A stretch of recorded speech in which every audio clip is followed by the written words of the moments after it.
In a quiet, leafy suburb in Georgia, lived an elderly woman named Martha.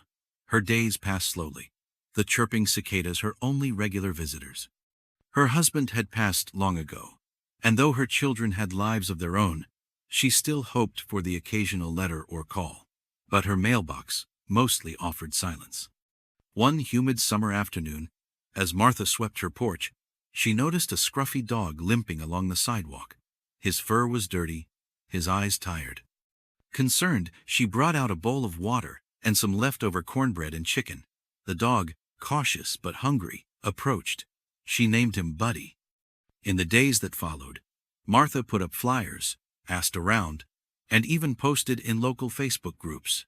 No one claimed him. Meanwhile, Buddy became her shadow, trailing her in the garden, curling up beside her on the porch swing, and greeting her each morning with a wagging tail. One evening, heavy rain and thunder rolled through town. Martha heard barking and found a young boy soaked and lost outside her back door. He'd wandered off from a family picnic. She brought him in, warmed him up, and Buddy sat protectively beside him until his parents came. Grateful, they promised to check in on her more often. Martha, inspired by Buddy's energy, decided to tend to her once neglected flower beds. With her straw hat on, she dug and planted, Buddy at her side digging extra holes.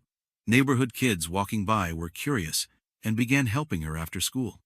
Slowly, her front yard bloomed with color and laughter.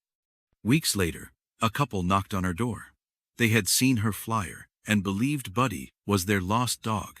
But when he saw them, he ran to Martha's side, resting his head on her knee. The couple paused, watching the connection between them, and gently said, "He's found where he belongs." From then on, the neighbors waved as they passed. Some dropped by with muffins, others stayed for a chat. Children played fetch with Buddy, and people began calling her Miss Martha with fondness. Martha stopped waiting at the window. The mailbox no longer mattered. She had found something deeper than what she'd been missing: a community, a companion, and a peace she never expected in her later years. On warm Georgia evenings, as fireflies flickered and porch lights glowed, Martha and Buddy sat side by side, content. Her heart was no longer waiting, it was full.